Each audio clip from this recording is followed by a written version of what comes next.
Hello. Hello, everyone. We're also happy that you are here watching us. Yes. So we are Two Minds in a Pod. My name is Sophie. My name is Maddie. Yes, and we are so happy that again this is our second show and you are here watching us. So we have been promoting the theme for this afternoon. The theme is to be kind To with your your mind. mind. Yes. Absolutely. Be kind to your mind. So we have a tons of great information that we are ready to share with you. What we want you to do, we are going to be also on live on this phone. Mm-hmm. Go ahead, send us your comments. Tell us what you think.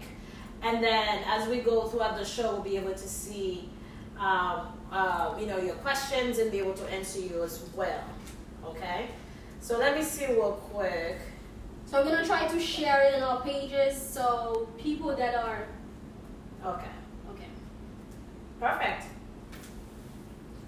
So go ahead and comment and share with your friends, families, because these are very important issues that we want to talk about today. Now, mental health, as we know, October 10th is Mental Health Awareness Day. Mm-hmm. The month of October, it's for Is it fully? yeah. Okay. But they choose that specific 10th. day to Okay, to emphasize on it. emphasize on it. Okay, so that is why Two Minds in a Pod, we have chosen to do the show about mental health. Not only we believe it's a very crucial, important discussion to have, we feel like we need to bring awareness to it as well. And hopefully at the end of this discussion, we hope that you get something out of it. Absolutely. So, what is mental health? Mental health. So we've done our research, and at the end of the day, it's pretty much the same, the definition of it. Mental health includes our emotional, psychological, and social well-being, right? So mental health affects the way that we think as individuals. It affects the way that we feel, your sentiments. It also affects the way that you act, whether how you socialize with your friends and family members as well. Another part of mental health is when it comes to stress, it helps you handle stress appropriately or at a certain level. Absolutely. So making decisions is part of mental health because everything, it first happens here and then we act it. Yeah, because if you have problem mentally, there is a lot of decision you cannot be taking. I mean, you probably will try to, Yeah. but they will not comes out as if you're mental, you have a great mental stage. So that is why, I mean, one of the reasons that mental health is extremely important. Yes. It's extremely important that you work on having a stable mental health.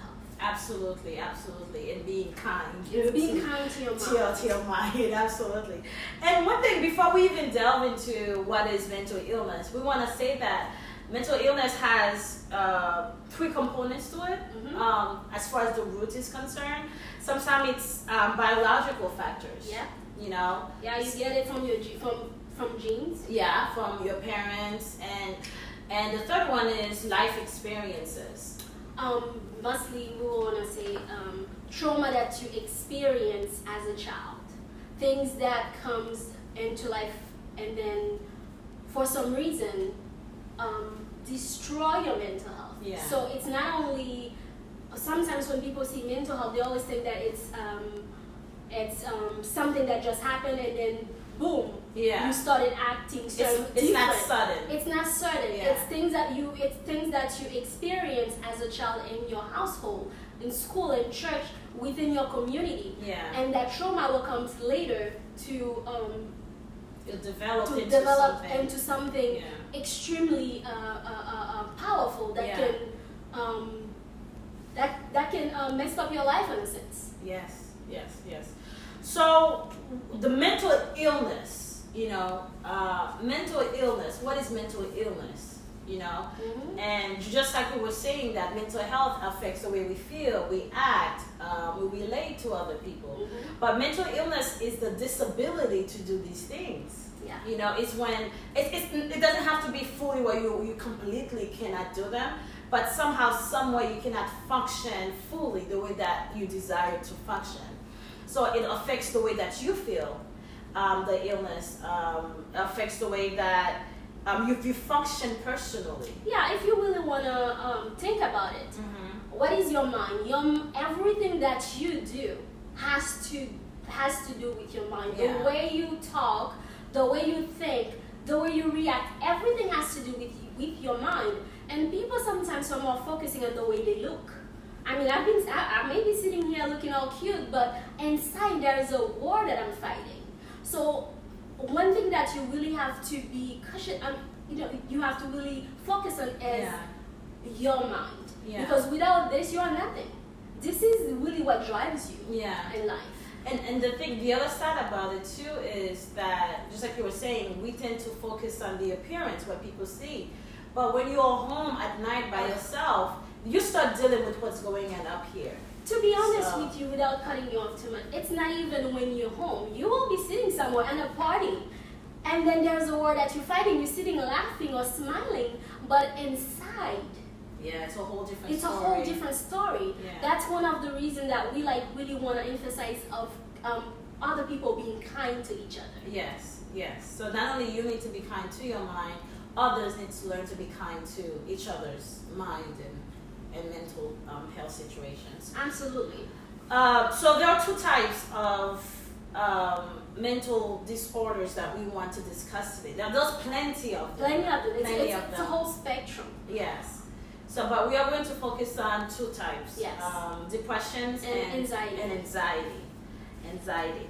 So depression is a very, like I was telling you earlier, I feel like everyone, if not most people, if not everybody, somehow, somewhere in their lives has experienced a certain level of depression. Yeah, it's a part of life. Yeah, it doesn't necessarily mean that you're diagnosed with depression, but I think we all have gone up to through life where sometimes you feel empty. You feel, what is going on? Why am I here?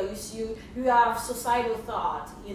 Although for most of us it lasts for this period of time, and then it's gone, and you never really experienced it too much. It doesn't so much bother the way of your way of life.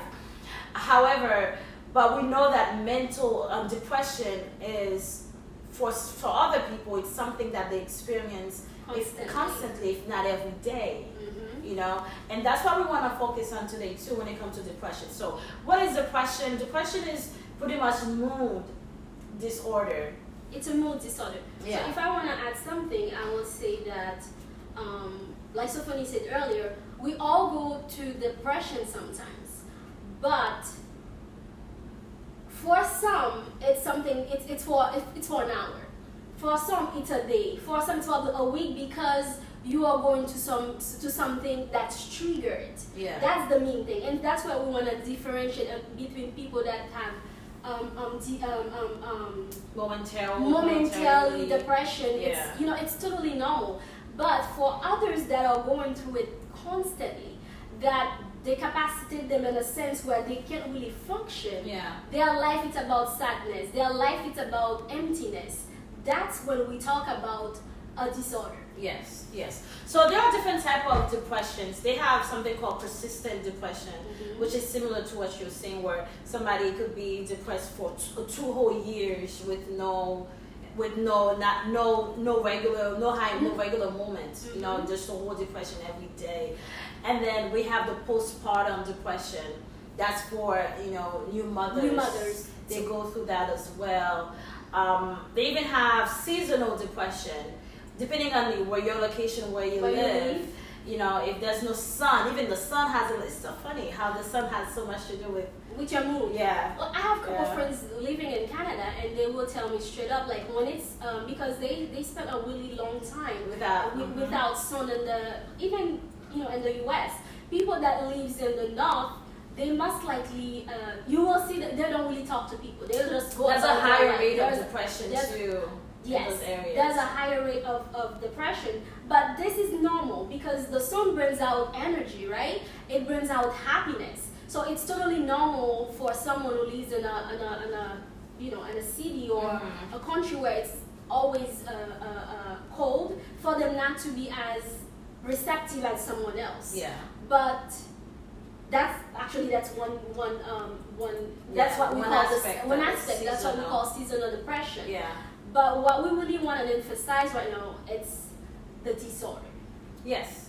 So there are symptoms too, and I feel like it's important. Maybe for you watching us, you might feel like maybe I'm depressed. I'm not so sure. We first want to say we're not doctors. We are not. These are the research we've done. We're just sharing them with you. If anything we say resonate with you, we want you to either go see somebody, a professional help, so you can get everything in order. You see what I mean? But there are some symptoms that are prevalent. Like if you look, you might be able to see maybe, right? If suddenly you're feeling sad, like an overwhelming level of sadness, or you feel anxious, you feel empty, all this, that could be a sign of depression, or you feel hopeless. Yeah, as about if life situation. it's not matter. There's nothing more in life to you. Like you feel like, well, why am I here? I might as well, That's when suicidal thoughts started to come. In, because you see no purpose of your existence. Another thing people need to watch out too is, so if they have a friend, suddenly the friend loses interest in things that they used to love to do. They don't like to play the guitar anymore. They don't like to sing anymore. They don't like to go out anymore. Suddenly there's this rapid change, and they no longer want to do the things that they used to. Have a conversation with them. Yeah, that is something. If you see that, like you said, have a conversation. Say, hey, what's going on? Because when people are going to mental illness, depression, anxiety, they most likely they will withdraw themselves from normal activities that they used to do. Like sometimes some people like me, I like to go out to eat, and if I'm like, you invited me out to eat, and I constantly say no, something's going on. If I don't have, it's not like I'm going to school or I'm going to work, or there is nothing that really hold me on doing it. There's something definitely happened. And I think that it's great. That's like we said earlier, it's good to have one good friend that know who you are and care for you. So when you go into those things, it's like, okay, Sophanie is not right.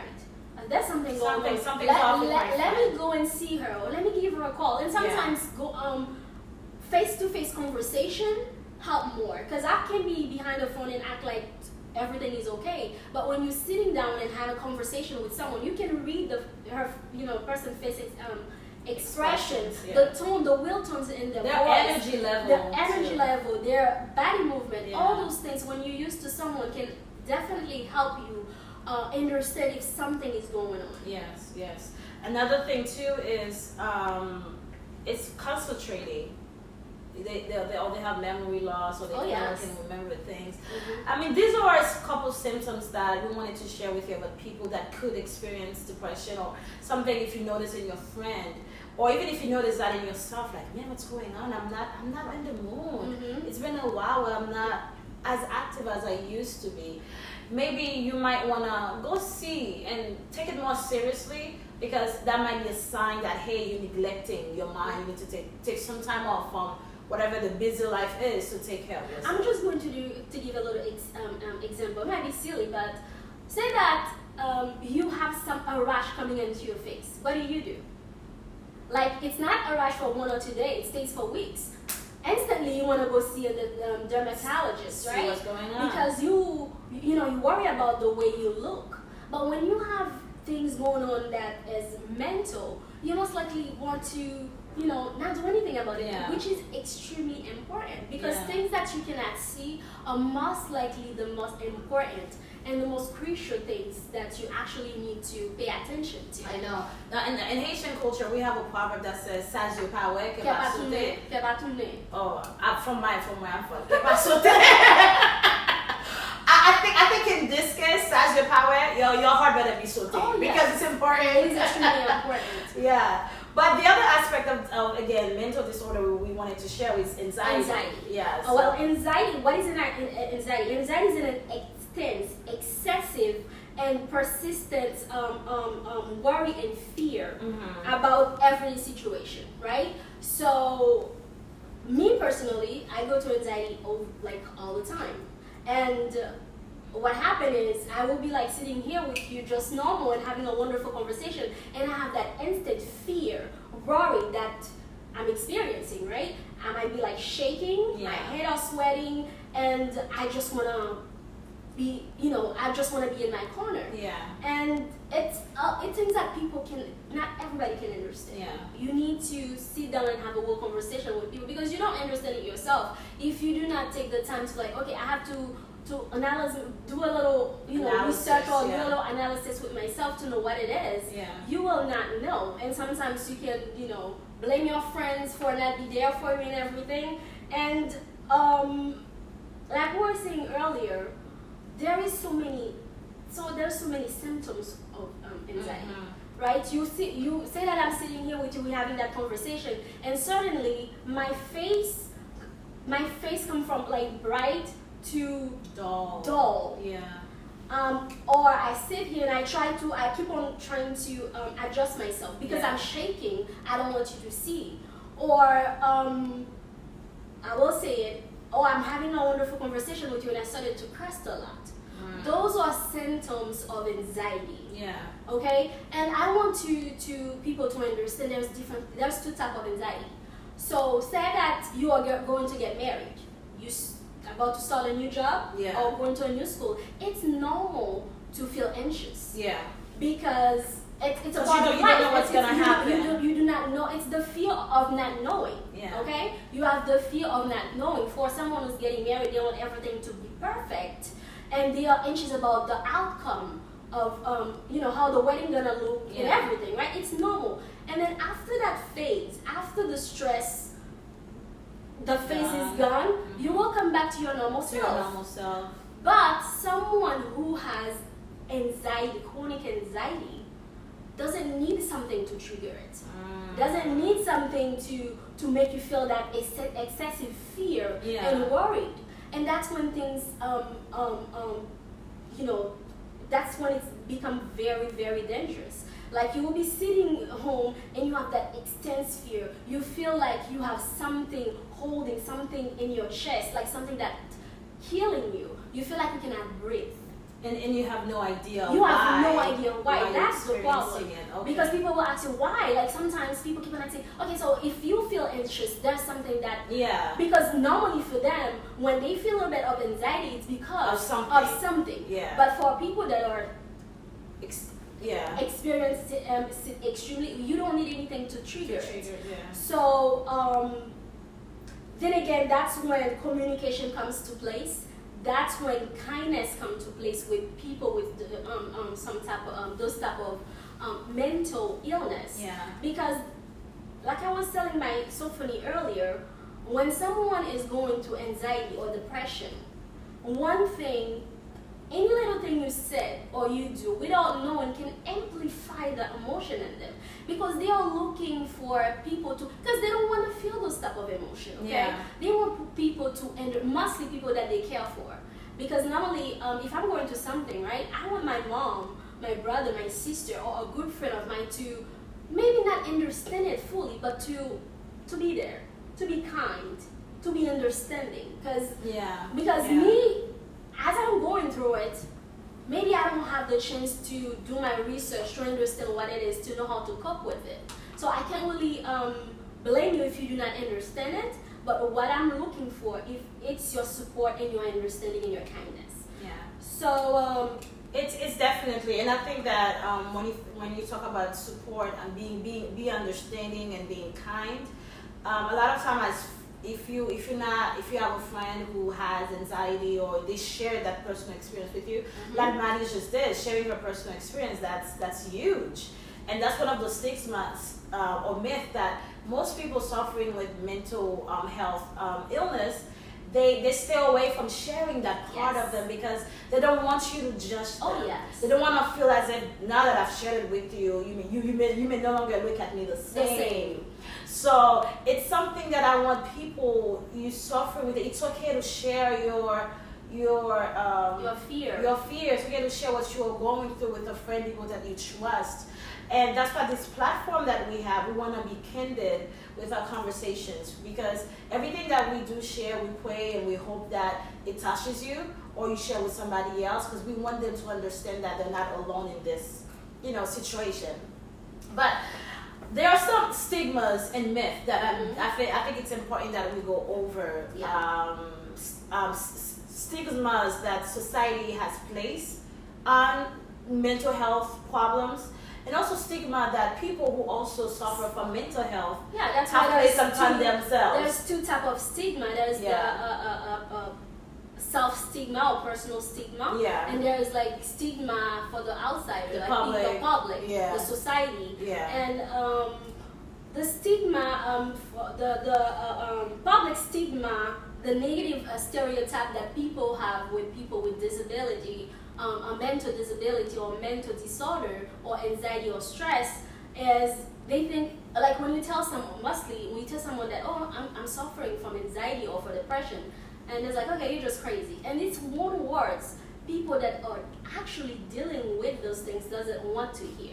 Yeah. Because that's one of the reasons that stop us from going to some, like for sharing it with our friends or family members sometimes, because we don't want to be seen as crazy. That's crazy. You see what I The mean? term crazy too. I think we need to refrain, totally eliminate that word Yes. from our mouth when talking about people who are, suffering from that. Yeah, and then there's stigma for like because you already know that people see you like that.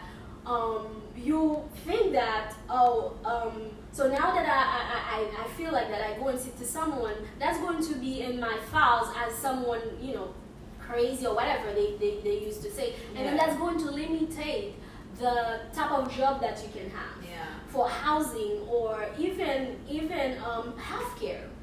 It's extremely important. It's extremely important that you know how to talk to someone that is going through things like that. You know how to be there. Just be kind. You know what I mean? Yeah. And then because of the stigma people place upon people that have mental illness, that created a stigma for themselves as well. Just like I said earlier, they do not want to go and talk to someone because they feel like, oh, if my friends, people that know me, my family, people that are close to me, see me as Yes. crazy, what about someone else? What about a total stranger? So that stops them from getting the help that they need. Yes. So then again, that's where kindness and understanding plays a big role, an important role, and improve for people with mental disorder to improve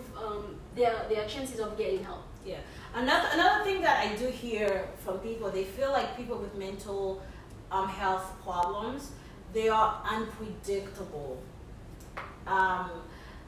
Friends of people who suffer from that, they feel like, well, the fact that my friend is unpredictable, I don't know what mood she's gonna be in. Oh, he's gonna be in. Yeah, so therefore, let me just move on and live life without her. Like if I'm having a party, let me just not invite her because I know she might just be in her low mood. I don't want that type of energy around Exactly. me. And I feel like we have to be very careful because the moment we say that they're unpredictable and we start making plans without them, then they start feeling a sense of loneliness. Oh yes. That they feel abandoned. Yes. And they feel left out. And I think you mentioned something that was very crucial earlier, is that the moment that the person feel hopeless and no one understands them, they start having suicidal thoughts. Yes. And the next thing you know, It's okay. I'm going to say something, and I want everybody that listening to me now.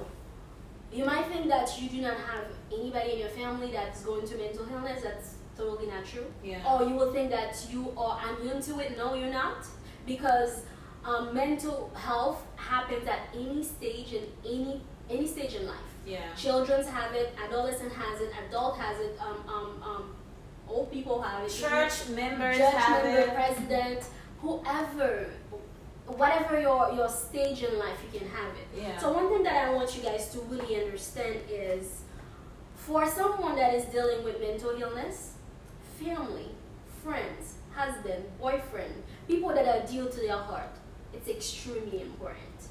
It's extremely important for them to be there. When I'm not saying that to drop everything that you're doing and stay with them, but a phone call. When they have to share something, even if you do not understand, you listen. Sometimes if you can give them a hug, it's important. try not to say things that going to hurt them even more. Me personally, there are sometimes I be going to things and I decided not to share, and it's amplify my emotion because I'm not able to put it out there. I'm not able to share with someone. Yeah. You know what I mean? And that created a different type of emotion. That's where suicidal thoughts start growing. Yeah. And people with mental health, loneliness is something that can, they don't want to feel lonely. I mean, it's not like they don't want to feel lonely. You go into something so deep, so important, so personal, when you do not have nobody to share it with, or when you feel like people that are close to you are the one that are judging you, that's when, like, you might have something, okay, because there's different stage of anxiety or depression or any type of mental disorder. But when you get to the point where you feel like you cannot have the help that you need, people not understanding you, you are all alone with it, you don't have nobody to share it, it's amplifying and it's created something even worse. Because you will see, like, there's different types. We probably can have like 2 or 3 friends that have anxiety or depression, but their reaction are different. It's because of the help that they receive. Some of them sometimes are on medications. Some of them have like group therapy. Some of them have the family and friend and love support that they need to cope with the disease or to get better. But I think this is very crucial too, that people share. And I know that if you have friends who suffer from depression, you may ask yourself, well, how do I be there? How can I help? And a lot of times you can spend time with them, but they can still feel lonely as if you're not there with them, right? But that's what I want to say too. It's important that not only that people share, say, hey, I'm going through some stuff. Can you help me out with this way? I feel like it's important to let people know this is how I would like your help. Yes. Let me know I want you to be there for me, but how? But I think it's because your friends are just regular people like you. They're not professionals. Most people don't even know what depression is and anxiety is. Yes. And that's why we're having this discussion here. But so when people hear, oh, you're depressed, they don't even know how to react, how to help you. But it's important that we continue this conversation, and if you have people in your family with depression, so you can approach the situation differently, so that you know how to be there.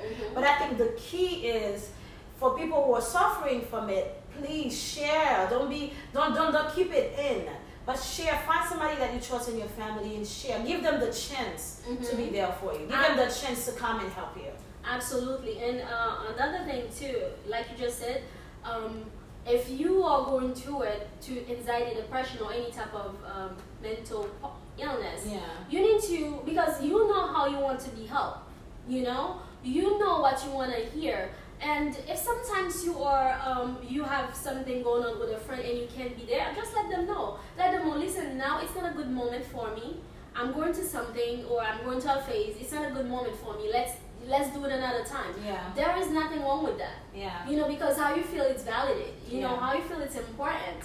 And let your friends and family member know. Like, tell them. Another aspect too, and I think that's a myth and stigma that we need to address, is people feel like if you have mental problem that you won't be able to function properly at work. No. You won't be able to hold down a job.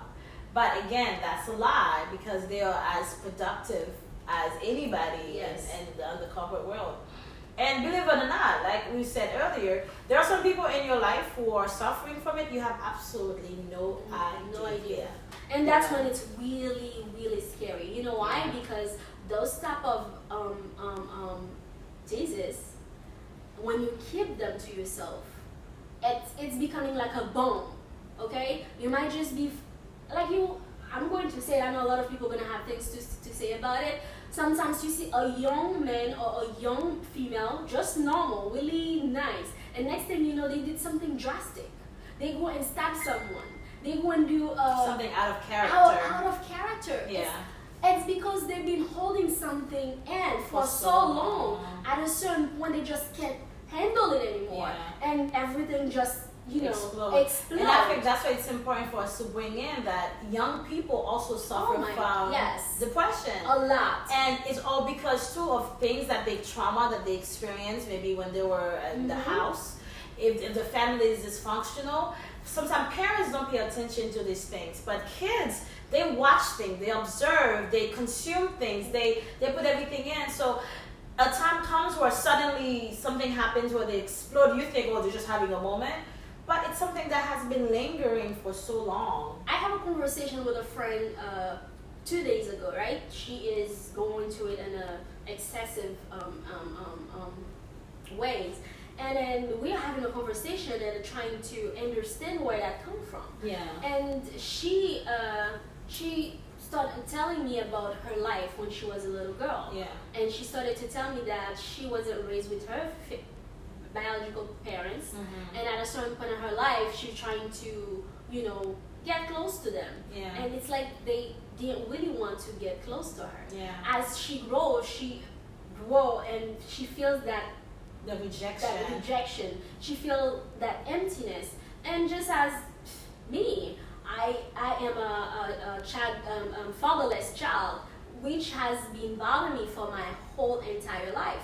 Have I seen my friends, my friends with their father?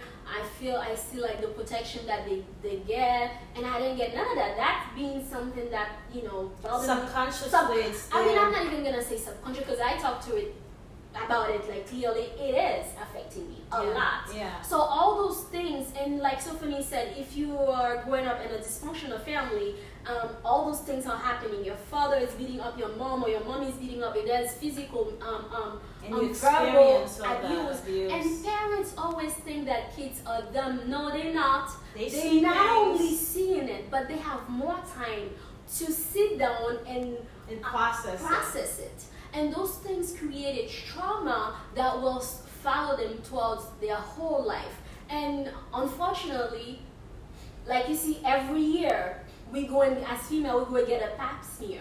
We go and do our the annual physical.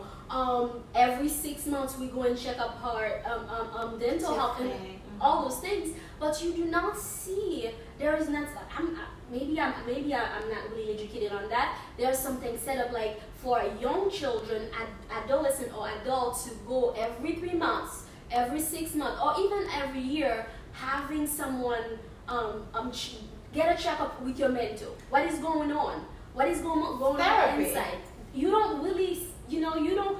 I mean, I never really sit down with a therapist.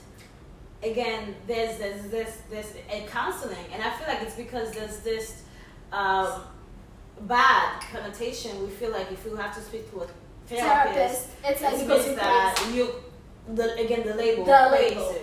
But I think that again, part of your mental health is it's okay to have a professional therapist. Absolutely. Like most of the successful people, if not all of them, okay, have therapists. Even therapists have therapists that they go to. And I listened to this podcast, and this successful young lady, she said because she was juggling so much in her life that she needed to speak to somebody. Because a lot of time we want our friends to understand, our husband to understand, our wife to understand. Sometimes they just cannot because they don't understand that they see things differently than you. Yeah, that's where professional help comes in. And that's why it's important for us to say, okay, well, let's see whoever is specialized in that area can absolutely help. But I think it's important that people know that it's okay to schedule time, find a therapist that you trust, a therapist that you like. Of course, research them, you like their background, but find somebody that you can share what's going on with so they can give you professional perspective and professional help. Yes. But like you said, I like that idea is as a family, when there's so much going on, please pay attention to the kids. Oh, yes. They are eating this thing. They are experiencing what's going on. And guess what? These thing stays in their heart, and the next thing when they become young adult, I'm going to say something that I think is very important. So we see that over and over. You see like a young girl or young boy or whatever, they were raised in a dysfunctional family, and then they hated it. But for some reason, they grew up to be the same thing. They grew up to be Abusive. abusive, and you know what I mean. Or they They end up attract the attracting. same type of men or the same type of woman. The cycle The continues. cycle continues. Yeah. Why is that? It's because the problem never been adjusted. You never really have a clear understanding of what's going on. Therefore, you keep on repeating the same cycle that, you know, like you were raised without a father, and it's like, okay, that will never happen to me. I will make sure that whoever is in my life is in my life. My kids never go without their father. And next thing you know, you marry a man who's like exactly like your father, who's going to pack up and leave. You know? Wow, So that's sad reality. The sad reality. Sad It's reality. extremely important Yeah. that, okay, this is my this is how I see it, right? My mom had made the mistake. Your mom probably made the mistake. Other moms or other family. So now we are a new generation. We have more information available to us to educate ourselves. This is our job to make sure that our kids, okay, They get it our better kids, than we they get did. some, Yeah. they get it better than we did. This is our job Yeah. to actually okay, I have a daughter, I have a son, I have I have different type of doctors for them. I need to have a therapist for my daughter to make sure that her mental health it's in check. Is there that again, this also leads to prevention. Prevention is possible. Yeah. Even recovery is possible too. Mhm. But prevention, if we can prevent anybody from experiencing traumatic experience, especially your kids, if you can, and I do understand there are some, you hear horrible stories of what happened to kids, and sometimes the parents had no clue this No clue. happened, and sometimes it's because of the situation the parents is in. So I don't want parents to feel guilty because their kids experience certain things, because unfortunately, for sometimes we do find ourselves in a situation that's not truly what I want, but I'm in it. Yes. What do I do? And unfortunately, you are. So therefore, your kid, who is part of the situation, also experiences the same thing. Yes. And I don't want. It's not like we're not putting guilt on you. Like, okay, it's your fault that the kid is traumatized.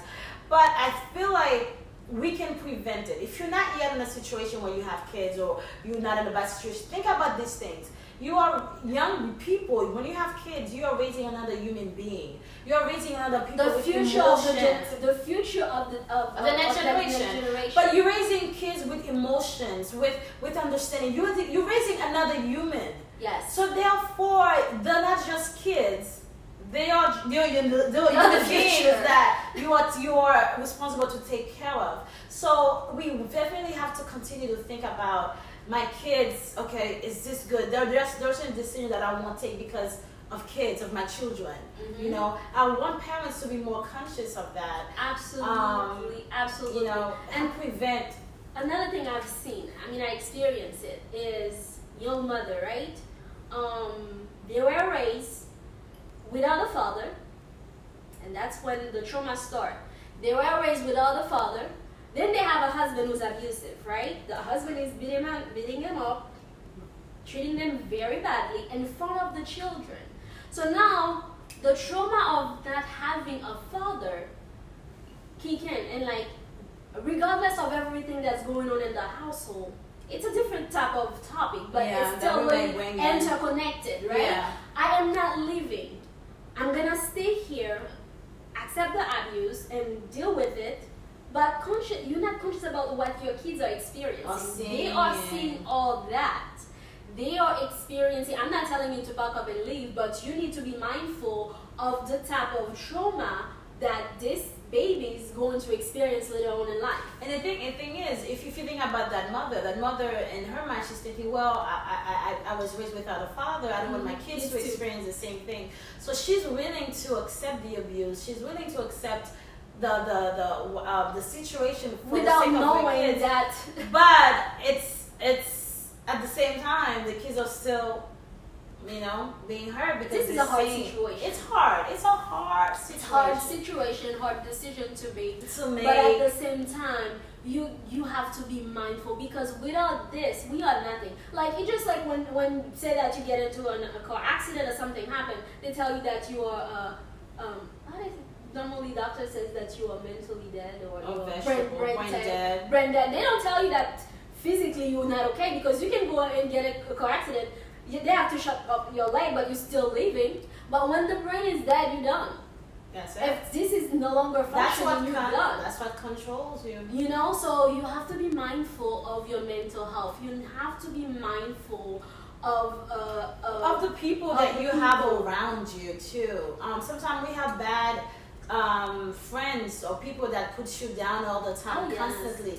If you have people that every time you're around them it's negativity, honey, say, you know what, I'm gonna move over there, because you have to protect yourself. You have to protect your mind.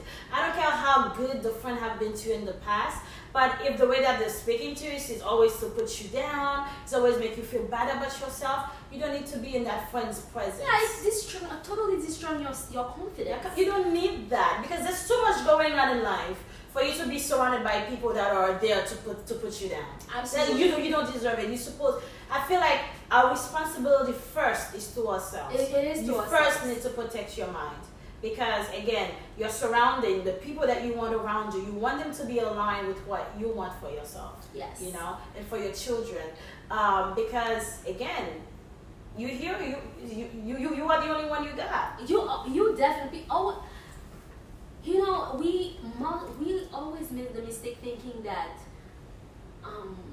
you know, it's not only you, but at the end of the day, you only got you. That's it.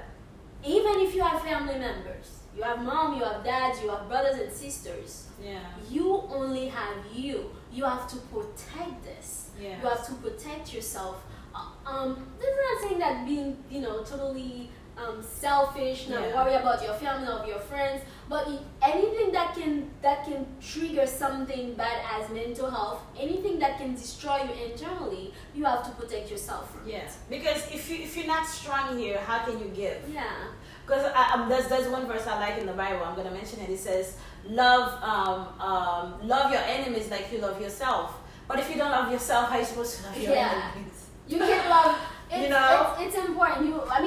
Then again, I'm not telling you to go and destroy your relationship because I want to be, you know, this and that. But you have to have self-love first, and the self-love means protect yourself. Protect your well-being. Protect your well-being. Take care of yourself. Spend time with yourself. Don't be too busy where you ignore yourself. Take care of yourself. So we also want to talk about the help that people can get. We don't want to just sit here and talk about what mental health is, but we have to come with a solution. I mean, the solution, we talked about it, is again your family, the support system that you have, and the friends, how they should respond to you in kindness. But also, it's okay to go check and get professional help. Get professional help. And I'm going to mention that again is sometimes I actually think that sometimes, like, okay, I'm old enough, I don't have to put my burden on my mother or my family, I can take care of myself and this and that. But remember, when you go to a doctor, if you have some type of disease and you go to the doctor, if you have family member constantly coming to see you, when they are going to set up, the nurse or the doctor are going to set up the, they're gonna discharge you, and they implementing the way for you, the medication that you have to take or what you're gonna have to eat and everything. They include your family in it because they know that in order for you to get better, you will need the help of your family, because remember that you're ill. Okay, there are certain things you may not be able to do for yourself. Sometimes you might be lazy doing certain things for yourself, but your family can be there to remind you to take your medication, remind you, hey, you cannot be eating this. You know, the doctor says not to eat this. You need the support. You can't do it alone. You cannot do it alone. I mean, that's when you first of all, you have to be open for help, and you also, the family members also need to understand that you need to be there for your loved one. You know, you don't have to you don't have to quit your job. You can, whatever you can do to be there for someone that's going to something mentally or physically, you know, be there and be that support system that they need. That's one, I will say that's one major key for them to get better and to probably survive, because and to recover eventually. You don't want to have a daughter, a son, a cousin, a friend, and the next thing you know, they're committing suicide. Why? Because they don't have no one. At that moment, I heard a lot of story about people committing suicide. Before they do it, they always call someone first. they always call someone first, and that one call, it's because they don't really want to do it. You know You what I just mean? want somebody, They want to somebody to say, say, hey, everything will be will be okay. okay. There's a light. They just want, because then, you know, if you're not totally mentally destroyed, you don't want to kill yourself. But the emotion, the thought, the feeling is there. Yeah. And the sense of hopelessness. yes, is is there. Unfortunately, a lot of people do it. Yeah. But that one phone call sometimes Can prevent that. can from prevent that. happening. So So that's like- pretty much what the show today is about. It's be kind to yourself. Be kind to your friend, your family members who are experiencing this. Be there for them. Be understanding. yes, You know, do the little things that you can. check on your strong friends. Give a phone call to your strong friends. Your strong friends, the one that's always happy, the one Uh-huh. that's the party, the life of the party. life of the party. Check Yes, on check them. on them. It's Because you important. never know who's going through it But- when there's the And assistance. the funny thing is, mental health is not triggered like by your weakness. Mhm. Mostly you will see like people that have a strong personality, people that's always like kiki. They are the one dealing with mental illness. You never know. You never know. You never know. So today again we want to say thank you to everybody Okay. for spending the time with us today to really bring awareness to mental health. Mental health is important. Mental health is there.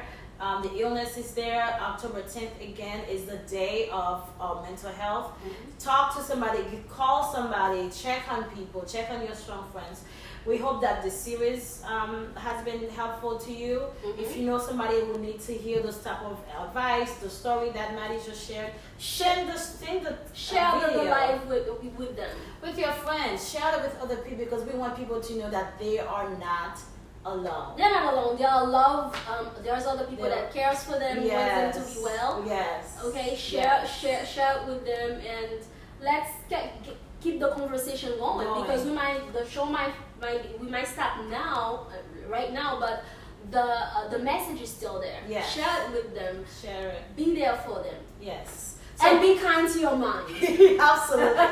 So this live will be on Instagram and also will be on YouTube. Yes. And then to find us, you have to simply go to Two Minds in a Pod. We are on Facebook, Instagram, YouTube. Yes. Please connect with us, talk to us, message us, and would love to hear from you after this live. Yes, we All can right? still chat after the live. Absolutely. So like, share, and subscribe. Yay! It was 2 Minds in a Pod with Maddie and Stephanie. Bye-bye. Two Minds in a Pod. Yeah.